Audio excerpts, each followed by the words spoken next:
Thought I'd let you hear the geese.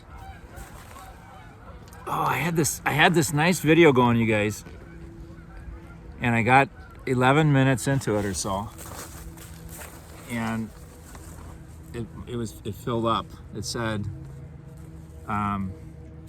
your camera's full, so it stopped. So boy, I was on a good roll too, I'll tell you. So anyway, so maybe this will just make me a little more efficient with my words, which I bet you a lot of people would enjoy. So this is a part of the Chippewa River system. I don't think it's the main channel. I'm in Domer Park. I was going to point it north. There's a beautiful sun hitting the north shore of this little watered area, which is basically where the North Crossing is in Eau Claire. I don't know what people did before the North Crossing was built. It's a way to get from the east side of Eau Claire to the west side on the north side of town. And I use it all the time, and boy, if I weren't there, it'd be make a lot of trips a lot more inconvenient, that's for sure. So we're lucky to have the North Crossing. But all this water will end up in the Gulf of Mexico at some point. It flows from the Chippewa River down into the Mississippi and on down. Well, I can't. It's weird when you just talk for 12 minutes. You gotta, let's see. We had a funeral today at St. James for Jerry Candell. Real highly regarded man, was in the Army Reserves, worked at kind of the recruiting station near Memorial High School for 20 years, and could fix just about anything. Had 3 daughters and wonderful wife, Pat. And Pat was always, has been, I think will continue to be, one of our great funeral luncheon volunteers. And so the women who were very honored to put on the lunch for her and her husband's funeral. So always sadness on day of a funeral, and a good man who loved his family so well and was a great neighbor dies and isn't with us. But there's something beautiful about the way the parish responded as well. And it's just not the ladies that showed up. It was so Mike was there, and Dan and Gordy. We had a nice mass, burial, and luncheon. It is the PCCW, the women's group, that is driving the desire to have the funeral luncheons back. So this is the second funeral luncheon since we suspended them with COVID and all. So it's good to do that, and I really admire their drive to serve the parish in that way. It's a beautiful thing to see that in action. So that was our highlight today as far as parish news. What else we got here? Now I'm all miscombobulated. So we had our staff meeting beforehand. So the trunk or treat, Beth and Kelly, our religious education directors, are coordinating that. They said the response has been pretty low. You know, during COVID, it was kind of like, let's do this during COVID, because just regular trick or treating, maybe we shouldn't be doing that. So now we're, community spread levels low now. So maybe that's why people aren't as interested. But it's a nice thing. It's like if you want to offer you the trunk of your car and hand out candy, maybe decorate it a little bit. I bet you Shirley's going to do it again. And we're taking donations of candy for people to be able to hand out the candy as well. And just haven't had a lot of people contacting Beth or Kelly yet that they would do it. So this will be the Saturday before Halloween from 2:30 to 4:30, and that is a Saturday. So you can go to trunk or treat and then come over to Mass at 4:30. What's better, right? You can even wear your costumes if you want. That'd be great.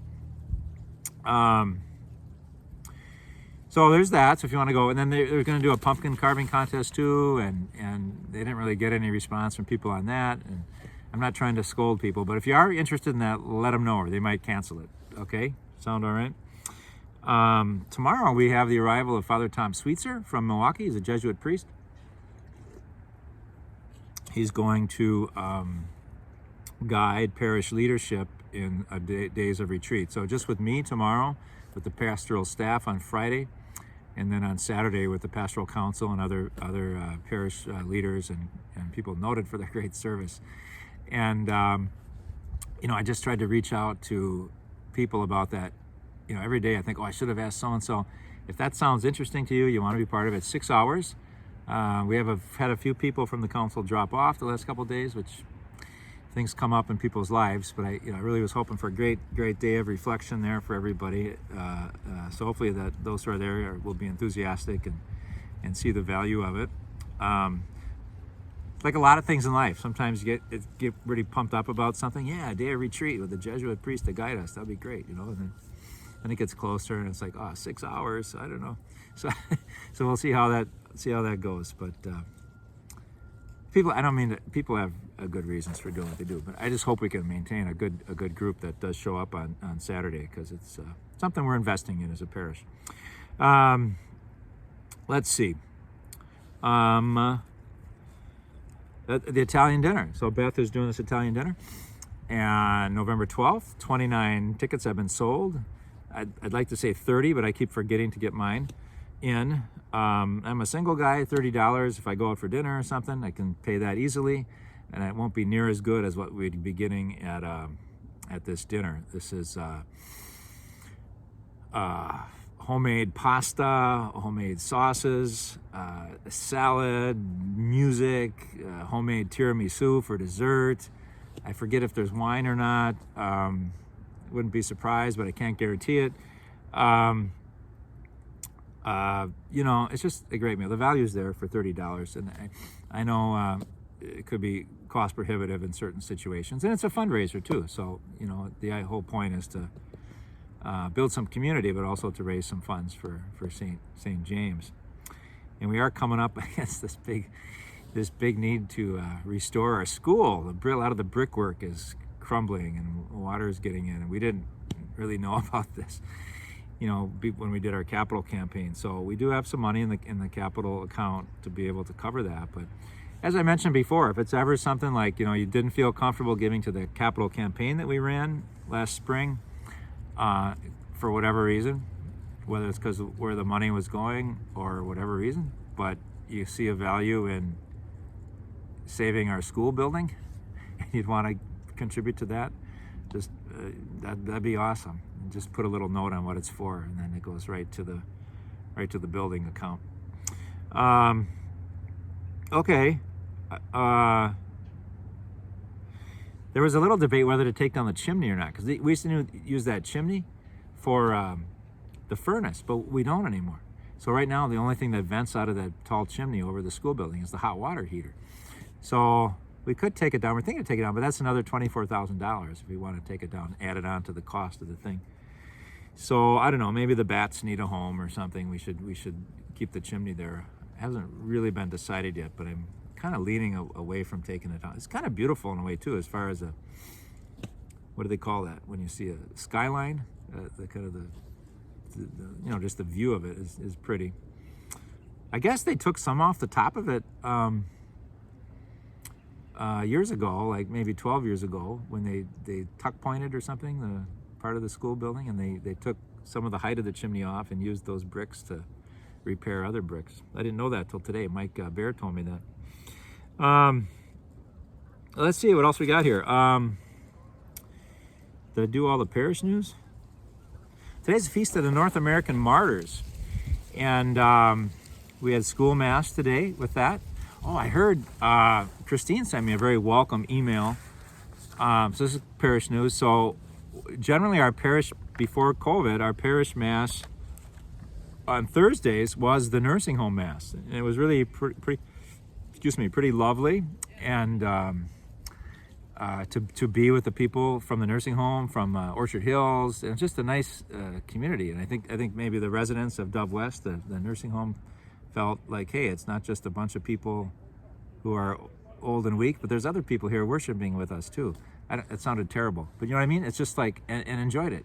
There's like all the diversity of God's people were there. The old, the young, the weaker, the stronger.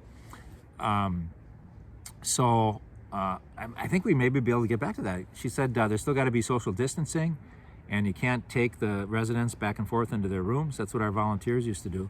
But people are welcome to come to Mass. So you could start tomorrow if you wanted. 10 o'clock. 10 o'clock on Thursdays. I think it used to be 9:30. So I think personally it'd be great. We'll see how it goes. Here goes the geese again. Honkers. I'd like to move that to be the parish mass again. We'll see how it goes if it starts being something, right? I think there's a couple people that just rely on that Thursday mass in church, but I think a lot of people that go on Thursday would be up for the nursing home mass too. It was always my favorite mass of the week, outside of the weekend masses. Honestly, it's just a lot of beautiful faith there, and they enjoy a good joke. I always tell jokes before mass at that mass. So, okay, but the school mass was today, North American Martyrs. So those were, I forgot the dates, I think late 1600s or early 1700s, French Jesuit priests. So in the book it says the feast of Jean de Brebeuf, Isaac Jogues, and their companions. And I think all French Jesuit priests. Some were killed in Canada, some were killed in upstate New York. And I went to the shrine of the North American Martyrs. And that's in a place called Orisville, New York. I had a good friend in Albany, and I was visiting her there, and she's like, I can't do anything with you today, I'm busy. I'm like, good. And she said, take my car, do whatever you want. So I said, I'm going to go to the shrine of the North American Martyrs. Good religious guy that I was, right? And, well, it's really something to stand on that kind of holy ground like that, where people gave their lives rather than deny their faith. Tortured, and killed. I did another trip to Central America where I stood on that kind of holy ground. I stood at the altar where Oscar Romero, Archbishop of San Salvador, was shot and killed while he was saying Mass. I went to the ground where 4 women, was it 3 sisters and 1 laywoman, is Ida Ford, Maura Clark, Jean Donovan, and there's one more, but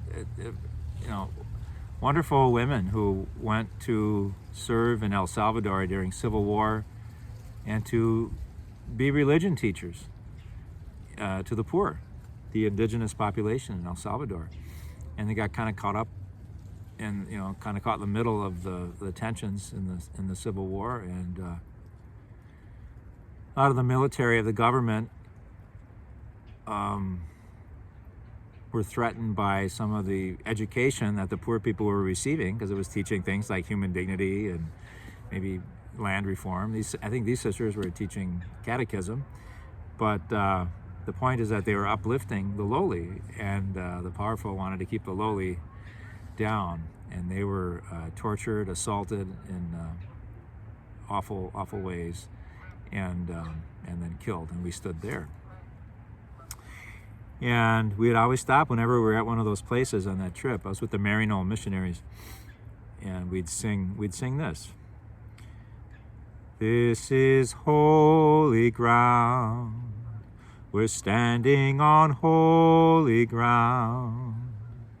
They walked on this ground, and so this ground is holy. This is holy ground. We're standing on holy ground. They walked on this ground, and so this ground is holy."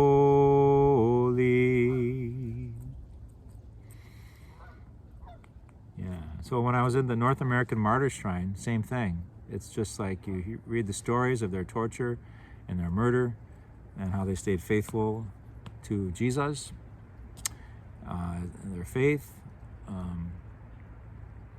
And at this shrine, the shrine is right, I think it's I-90 actually, the same highway that goes through Wisconsin. I think it's I-90 goes through upstate New York along the Mohawk River, and then there's a hillside about maybe half to 3/4 the size of Rib Mountain in Wausau. And a hillside is fairly bare, but it was planted there some cedar trees in the shape of a cross. So when you're driving on the highway, you look up toward the shrine, which is on top of the hill.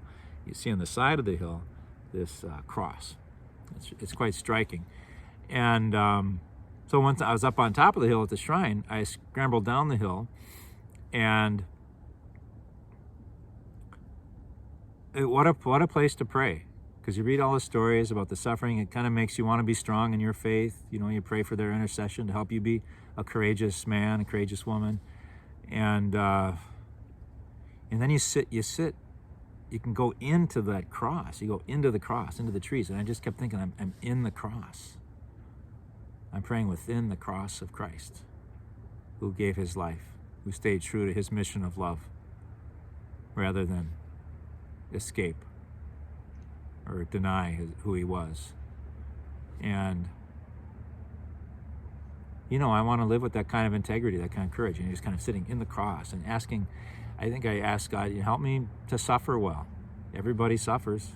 I don't know if I was discerning whether to be a priest then, or I don't know, but it doesn't matter. Whatever state of life we're in, it's there's challenges, right? So it's a great place to pray. And then the reading, the first reading today from 2 Corinthians, it's Paul. And he's kind of, like I was sitting inside the cross of the cedar trees.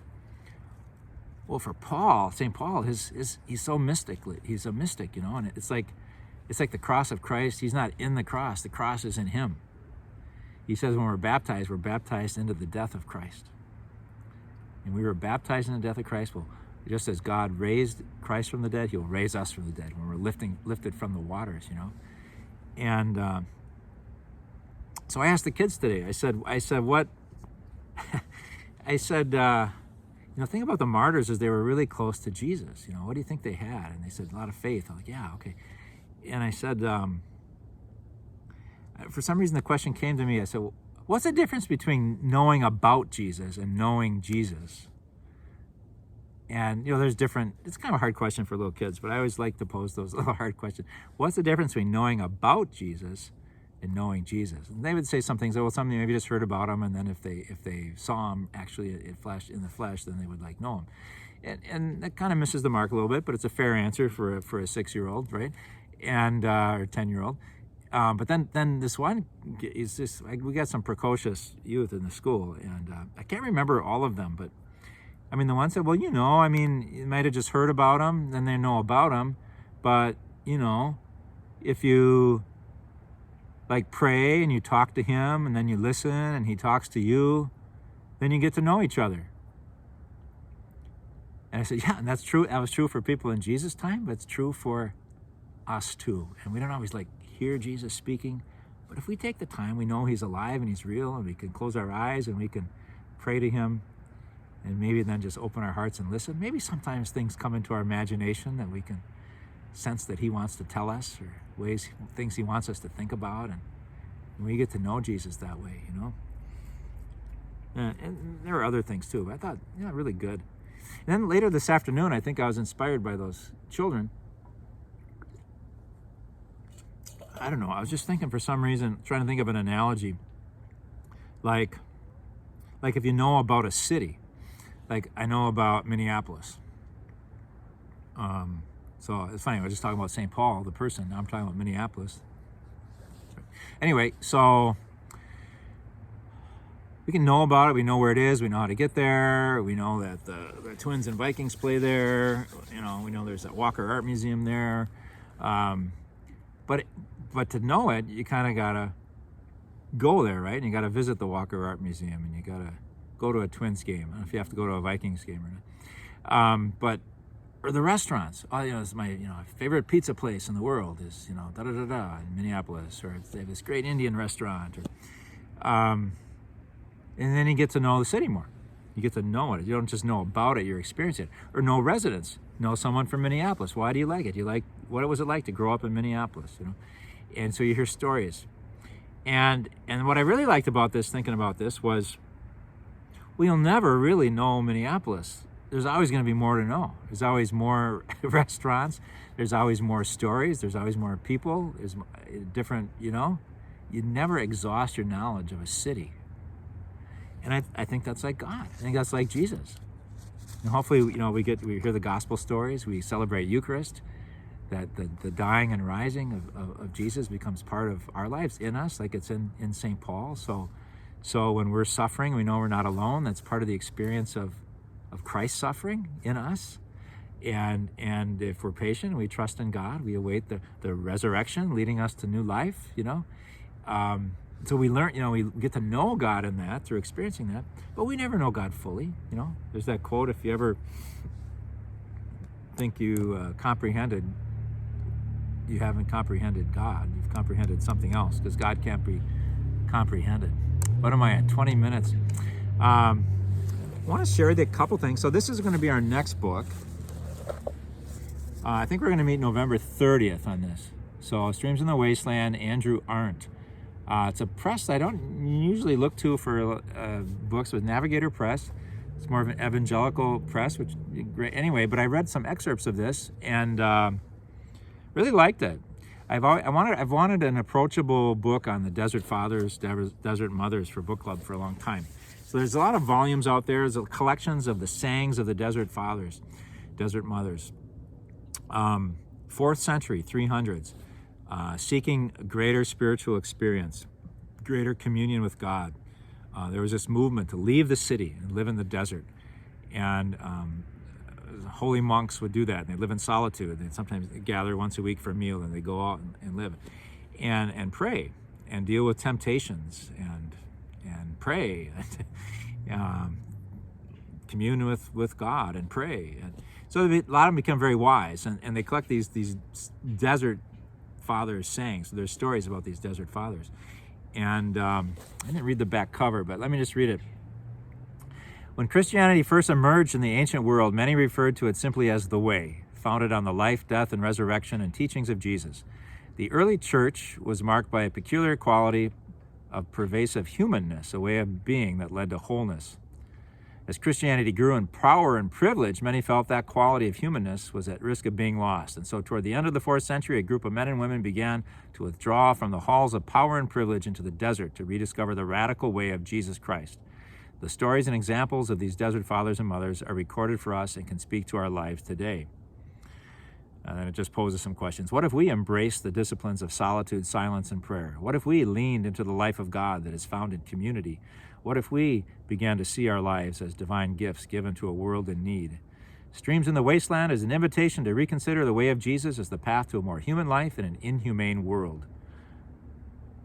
The desert fathers and mothers modeled that way. We would do well to follow. So if that's intriguing to you, I'm really looking forward to it. Okay, the one we just finished was this, learning to walk in the dark. And I had some thoughts on this. Let's see, did I write them down anywhere? It just affirmed, probably everyone else in the book group that was there could summarize it better than I will now, but we had a really lovely discussion last week. It's like there's value in darkness. There's so much in our tradition maybe that poo-poos it, like darkness is bad, I'm the light of the world, You know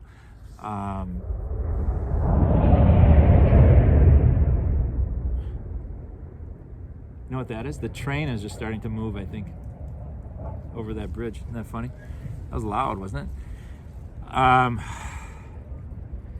But that we're almost not trained well, not formed well as Christians to deal with darkness, which can be things like uncertainty or fear or doubt, or even just literally darkness, like waking up in the middle of the night, And I don't know if you ever heard that song, Holy Darkness. I like to sing it a lot. It's part of our Advent service every year.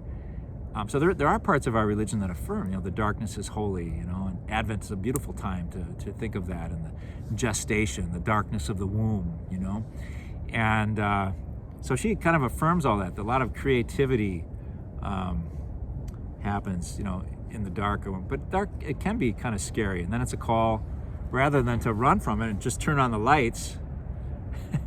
She said, you kind of sit in the darkness, sit with your fears, sit with your doubts, and invite God into that, and it can lead to a lot of growth in your life. Whereas just turning on the lights and escaping it and running doesn't. So she talked about a type of Christianity she called full solar Christianity. Like, it just doesn't want to deal with any darkness. Let's be joyful, let's be happy. If you doubt, just believe harder. If you're afraid, just push through that, push through that fear. I'm not sure what their response would be to fear.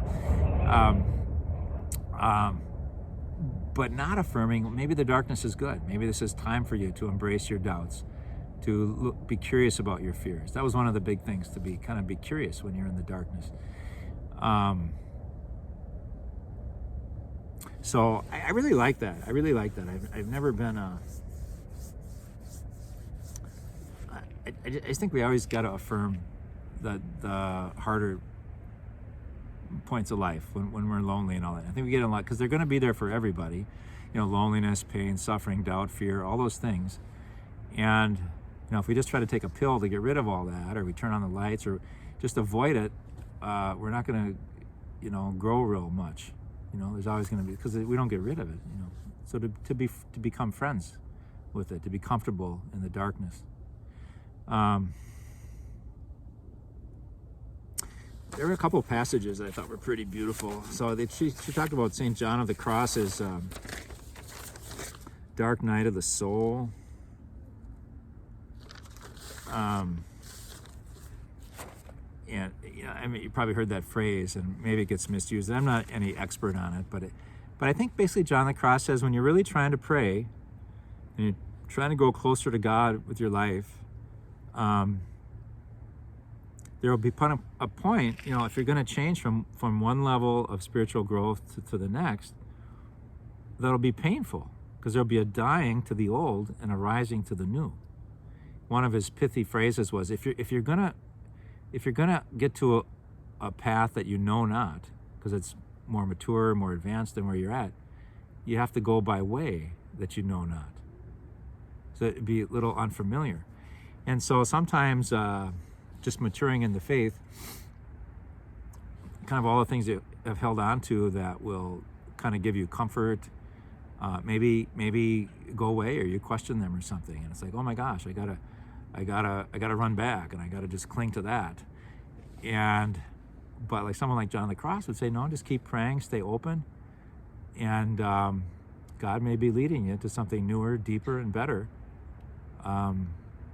Continue to pray, continue to go to Mass, continue to receive the Eucharist, and don't be afraid if you're not feeling all the consolations. One of my favorite, this is actually St. Ignatius Loyola, but one of my favorite little pithy quotes is, sometimes we start feeling a little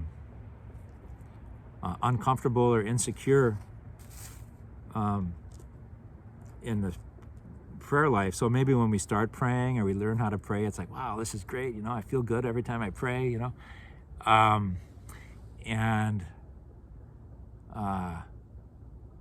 then you don't after a while. It's like, well, I used to feel really good when I prayed. Now I don't anymore. I don't know and then a lot of people just stop praying. But that exposes your motivation, right? Like, why were you praying? To glorify God? To grow closer to God? Or to feel good? So much of what we do is just to feel good. I thought, for sure for me. So anyway, the little phrase was, it's a clarifying question. What do you desire? Do you desire the God of all consolation? Or you simply desire the consolations of God? Do you really desire God, or you just desire the good feelings? It can be anyway, this was kind of a good book for that. I could read a passage from it, but maybe I will, and I can just show you this. So I hope you guys have a good evening and day whenever you watch this. It's on page 146. I'll back up, and you can look at this beautiful scene. So this is a guy, he's just gone through some passage where he's lost some sense of always feeling good. And you don't always have, part of that, but you don't always have to be happy. So I remember this, beware of the happiness mentality, that if you're not happy, you're not doing it right. Sometimes you're not happy, and that's all right, So, okay. I thought this was a pretty good description, the dark night of the soul. Yes, there were nights of great loss. Yes, the soul suffered from fearful subtraction. Yes, a great emptiness opened up where I had stored all my spiritual treasures. And yet what remained when everything else was gone was more real than anything I could have imagined. I was no longer apart from what I sought. I was part of it, or in it. I'm sorry, I can't say it any better than that. There was no place else I wanted to be.